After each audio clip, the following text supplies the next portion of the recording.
मेरे प्यारे बच्चों, अब हम पार्ट 7 जिसका नाम है टिप टिप बा, इसका हम कहानी वाचन करेंगे। मैंने यहाँ पर 2 चित्र बनाए हुए हैं आपको समझाने के लिए। इसी तरह के चित्र आप अपनी नोट कॉपी में आपको बनाना है। जैसा मैं आपको बताता हूँ कि हर कहानी को जब आप अपनी नोट कॉपी में लिखते हैं तो उसका चित्र आप जरूर बनाइए, क्योंकि चित्रों के माध्यम से आप कहानी को ज्यादा समय तक याद रख सकते हैं। जैसा कि आपकी पुस्तक में ये चित्र दिया है, उसी तरह का चित्र मैंने आपको लिए यहाँ बनाया है। और इसी कहानी का जो आखिरी चित्र है, ये वाला जो मैंने आपको लिए यहाँ बना दिया है। इस कहानी का वीडियो मैंने आपको भेज दिया था। अब हम इस कहानी का कहानी वाचन करते हैं। तो कहानी कुछ इस प्रकार है, मैं आपको पढ़कर सुनाता हूं। एक थी गुड़िया, ये जो है ये थी एक गुड़िया, उसका एक पोता था। यहाँ पर एक पोता बैठा हुआ है, ये गुड़िया है और ये उसका पोता है। पोता रोज रात में सोने से पहले दादी से कहानी सुनता। दादी रोज उसे तरह तरह की कहानियां सुनाती। ये जो दादी है और इसका जो पोता है, ये रात में सोने से पहले दादी से कहानी सुनता है। जैसा आप अपने घर में करते हैं कि आप भी जब भी सोने जाते हैं तो आप भी जो भी आपके घर में बड़े हैं उनसे आप कहानी या कुछ बातें आप पूछते हैं या सुनते हैं। उसी तरह अब क्या होता है कि एक दिन मूसलाधार बारिश हुई। यहाँ पर एक शब्द आया है मूसलाधार। मूसलाधार यानी बहुत जोर से, मूसलाधार यानी बहुत जोर से क्या होती है, बारिश होती है। फिर क्या होता है, एक ऐसी बारिश पहले कभी नहीं हुई थी। सारा गांव बारिश से परेशान था।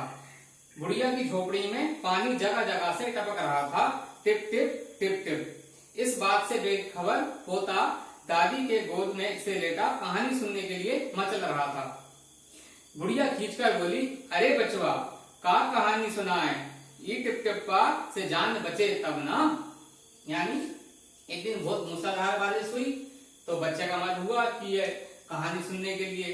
तो दादी परेशान थी, दादी ने कहा क्या कहानी सुनाए, है ना, इस जो है टिप टिप्पा से जान बचे। अब इसके मन में प्रश्न होता है तो वो कहता है, पोता उठकर बैठ गया। उसने पूछा, दादी ये टिप टिप बा कौन है? टिप टिप बा क्या शेर बाघ से भी बड़ा होता है?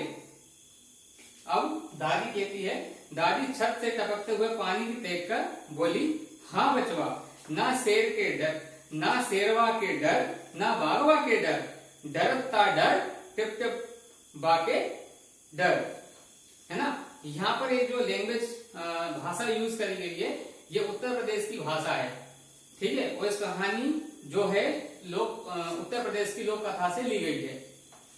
तो आपको इस कहानी से उत्तर प्रदेश की जो लोक भाषा है उसको जानने का भी आपको मौका मिलेगा। फिर क्या होता है, संयोग से मुसीबत का मारा एक बाघ, ये वाला जो बाघ है, बारिश से बचने के लिए झोपड़ी के पीछे बैठता है। आपको पता होगा कि शेर और बाघ में अंतर होता है। ठीक है, तो शेर अलग है और बाघ अलग है, दोनों अलग अलग तरह के जानवर हैं। जो बाघ होता है, सभी को पता है, बाघ हमारा राष्ट्रीय पशु है। तो क्या होता है, एक संयोग से मतलब अचानक से एक मुसीबत का मारा एक बाघ बारिश से बचने के लिए झोपड़ी के पीछे बैठा था। बेचारा बाघ बारिश से घबराया हुआ था। गुड़िया की बात सुनते ही वह और डर गया।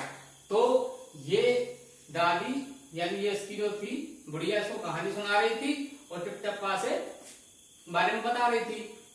तो बाघ सुन रहा था ये सब चीजें। तो ये सब चीज सुनकर उसको क्या हुआ कि घबरा गया बारिश से। तो बेचारा बाघ घबराया हुआ था, उसकी बात सुनकर भी वो घबरा गया।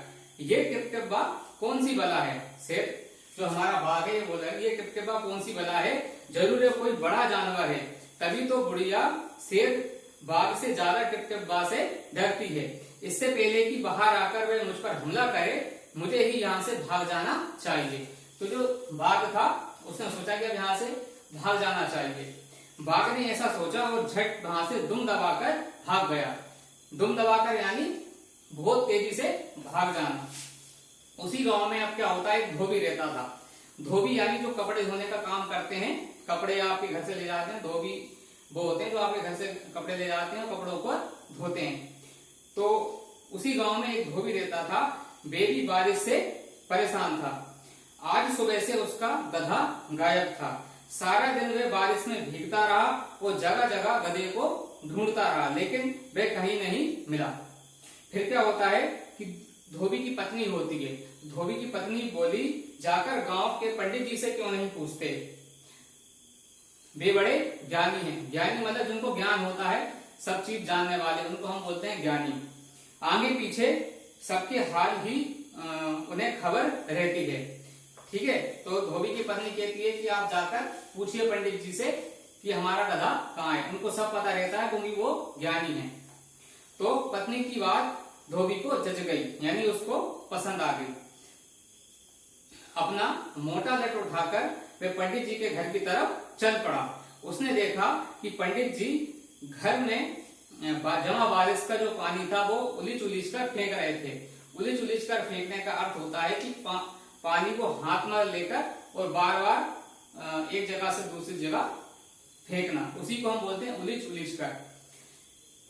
धोबी ने बेसब्री से पूछा, बेसब्री मतलब ये सब्र ना होना या धैर्य हमारा जब टूट जाता है तो बेसब्री का नाम देते हैं। धोबी ने बेसब्री से पूछा, महाराज मेरा गधा सुबह से नहीं मिल रहा है, जरा पोथी बाजकर बताइए तो वे कहाँ है। यहाँ पे एक शब्द आया पोथी। पोथी मतलब जो भी हमारे धार्मिक ग्रंथ होते हैं उनको हम पोथी बोलते हैं। सुबह से पानी उलिझते उलिझते पंडित जी थक गए थे। धोबी की बात सुनी तो झुंझा पड़े और बोले, मेरी पोथी में तेरे गधे का पता ठिकाना लिखा है क्या? जो आकर पूछने लगा, अरे जाकर ढूंढ उसे कहीं गड़े पोखर में, यानी कहीं भी जो पोखर होता है तालाब वगैरह में जाकर देख, मुझे नहीं पता कहाँ है तेरा गधा। क्योंकि वे पानी को उलिझ रहे थे पंडित जी, तो वो वैसे ही परेशान थे। फिर क्या होता है, और पंडित जी लगे फिर पानी उलिझने। धोबी वहां से चल दिया कि अब इनसे बात करना नहीं चाहिए, तो धोबी वहां से चल दिया। चलते चलते एक तालाब के पास पहुंचा।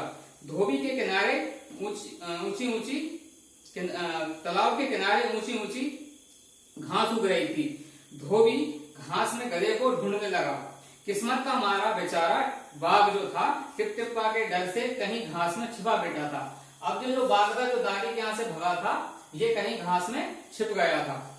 अब क्या होता है, धोबी को लगा कि बाघ ही उसका गधा है, तो घास थी बड़ी बड़ी, तो धोबी ने जाकर उसको पकड़ लिया। उसने आव देखा ना ताव और बाघ पर मोटा लट बरसाने लगा। बेचारा बाघ इतना इस अचानक हमले से एकदम घबरा गया। यानी ये जो हमारा धोबी है, इसने अपने लट का प्रयोग करके मारना चालू कर दिया जोर जोर से। तो बाघ वैसे ही घबराया हुआ था तो और घबरा गया। बाघ ने मन ही मन में सोचा, लगता है यही टिपटिपा है, आखिर उसने मुझे ढूंढ ही दिया। अब अपनी जान बचानी है तो यहाँ जो ये कहे चुपचाप करते जाओ। अब ये बहुत घबरा गया, उसको लगा कि ये ही टिपटिपा है जिसकी बात हमारी जो दादी थी वो कर रही थी। तो अब उसने कहा कि अब भलाई यही है कि चुपचाप ये जो कहे वैसा ही करते जाओ। इसके बाद कहानी में क्या होता है, आज तूने बहुत परेशान किया, मार मार कर मैं तेरा कचूमर निकाल दूंगा। यहाँ पे एक शब्द आया है कचूमर। कचूमर मतलब बहुत बुरी तरह से मारना, इतना मारना कि उसका बहुत ही बुरी तरह से मारना, उसी को हम बोलते हैं कचूमर।